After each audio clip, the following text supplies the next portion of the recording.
हमारी सभ्यता, हमारी शक्ति, हमारी विरासत से कोई संबंध नहीं था। अब हमने नौसेना के ध्वज से गुलामी के हर प्रतीक को हटाया है।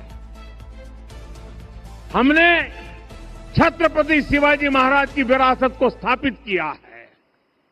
और ये सिर्फ एक डिजाइन में बदलाव नहीं हुआ, ये मानसिकता बदलने का क्षण था। ये वो घोषणा थी कि भारत अब अपनी शक्ति अपने प्रतीकों से परिभाषित करेगा, न कि किसी और की विरासत से। और साथियों, यही परिवर्तन आज अयोध्या में भी दिख रहा है।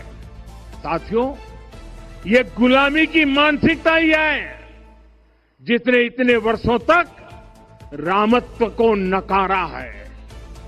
भगवान राम अपने आप में एक वैल्यू सिस्टम है।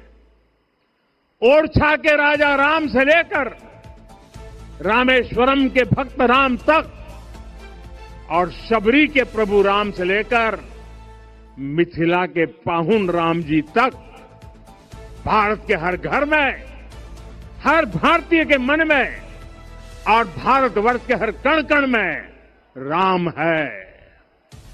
लेकिन गुलामी की मानसिकता इतनी हावी हो गई कि प्रभु राम को भी काल्पनिक घोषित किया जाने लगा। साथियों, अगर हम ठान लें अगले 10 साल में मानसिक गुलामी से पूरी तरह मुक्ति पा लेंगे, और तब जाकर के ऐसी ज्वाला प्रज्वलित होगी, ऐसा आत्मविश्वास बढ़ेगा कि 2047 तक विकसित भारत का सपना पूरा होने से भारत को कोई रोक नहीं पाएगा। आने वाले 1000 वर्ष के लिए भारत की नींव तभी सशक्त होगी जब मैकाले की गुलामी के प्रोजेक्ट को हम अगले 10 साल में पूरी तरह ध्वस्त करके दिखा देंगे।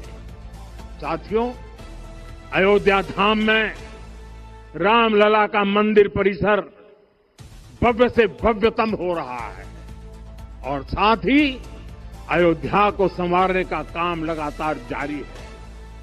आज अयोध्या फिर से वह नगरी बन रही है जो दुनिया के लिए उदाहरण बनेगी। त्रेता युग की अयोध्या ने मानवता को नीति दी। 21वीं सदी की अयोध्या मानवता को विकास का नया मॉडल दे रही है। तब अयोध्या मर्यादा का केंद्र थी, अब अयोध्या विकसित भारत का मेरुदंड बनकर उभर रही है। साथियों, भविष्य की अयोध्या में पौराणिकता और नूतनता का संगम होगा। सरयू जी की अमृत धारा और विकास की धारा एक साथ बहेगी। यहां आध्यात्म और आर्टिफिशियल इंटेलिजेंस दोनों का तालमेल दिखेगा। राम पथ, भक्ति पथ और जन्मभूमि पथ से नई अयोध्या के दर्शन होते हैं। अयोध्या में भव्य एयरपोर्ट है। अयोध्या में आज शानदार रेलवे स्टेशन है। वंदे भारत और अमृत भारत एक्सप्रेस जैसी ट्रेनें अयोध्या को बाकी देश से जोड़ रही हैं। अयोध्या वासियों को सुविधाएं मिले, उनके जीवन में समृद्धि आए, इसके